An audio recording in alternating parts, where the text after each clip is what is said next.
Baiklah, perkenalkan nama saya Despianti Dina dengan NIM 42020222025. Saya dari kelas 3A Manajemen Perkebunan jurusan Teknologi Pertanian. Di sini saya akan melakukan tugas memenuhi mata kuliah Sistem Produksi.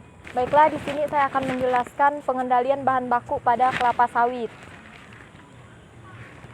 Tingkat kematangan kelapa sawit disebut dengan fraksi, terdiri dari fraksi 1, yaitu memiliki berondolan dari 0 sampai 25%. Fraksi yang kedua dari 25 sampai 50%, yaitu pemanenan tepat. Fraksi ketiga dari 50 sampai 75%, pemanenan tepat atau dengan cukup matang. Fraksi keempat dari 75% sampai 100%, yaitu fraksi lewat matang 1. Fraksi 5, yaitu bisa disebut dengan fraksi lewat matang 2. Di sini bisa dilihat juga, ini piringan disebut dengan piringan sawit ini, di tepi-tepinya.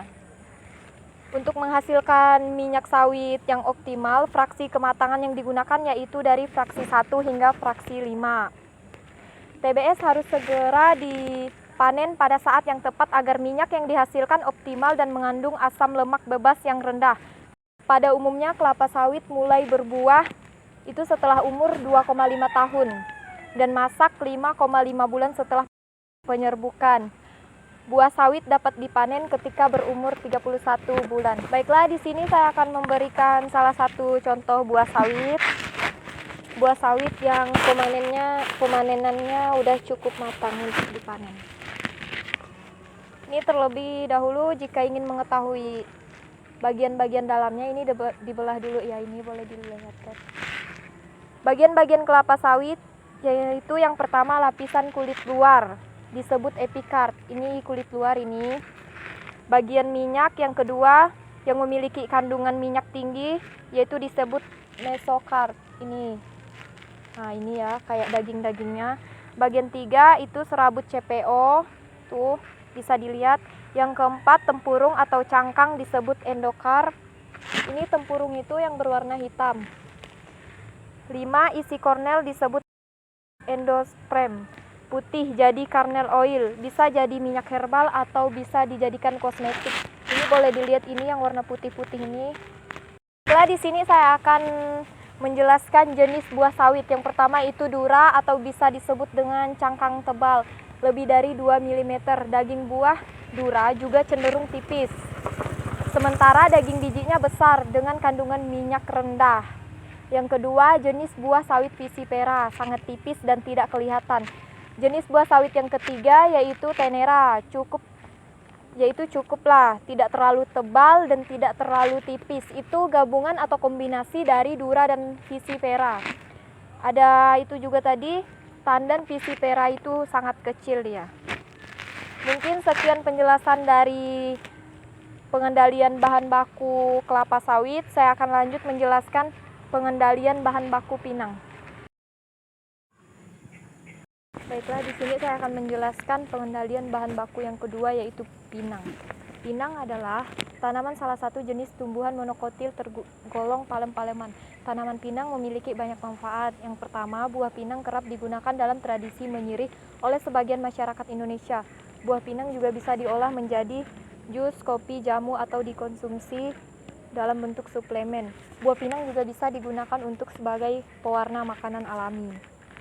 Perbedaan buah tua dan buah muda. Buah muda berat. Buah muda berat, pinang muda berwarna hijau dan pinang tua berwarna kuning keasaman. Fungsi pinang di dalam pinang tua mengandung zat tanin yang tinggi jadi dapat digunakan sebagai pewarna dan bahan baku kosmetik. Pinang muda biasanya digunakan untuk minang dan dapat dibuat permen. Fungsi pengeringan. Pinang bertujuan untuk mengurangi kadar air agar tidak mudah berjamur dan tidak mudah busuk. Biji pinang yang bernilai jual tinggi adalah pinang yang utuh, tidak berjamur, tidak berlaku kering dan berwarna celak.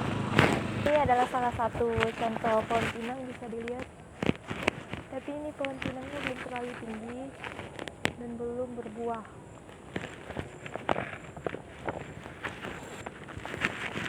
Baiklah, sekian dari penjelasan pengendalian bahan baku pinang dari saya.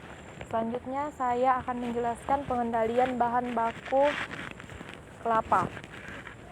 Baiklah, di sini saya akan menjelaskan pengendalian bahan baku yang ketiga, yaitu komoditas kelapa.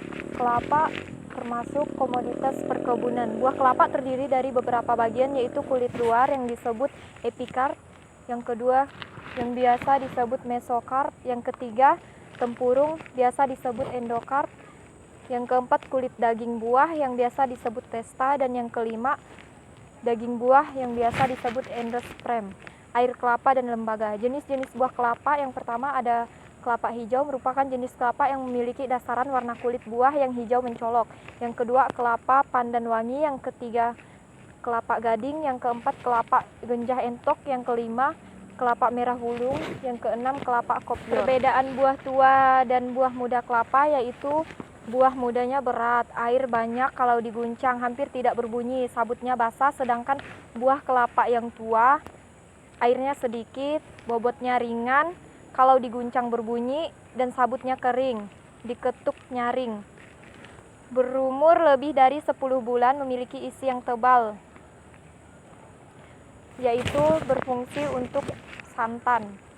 Kelapa yang merupakan hasil dari persilangan antara kelapa dan dalam dan kelapa genjah, yaitu kelapa hibrida yang memiliki batang yang kokoh. Buah yang besar, bisa dilihatin pohonnya, pohon kelapa.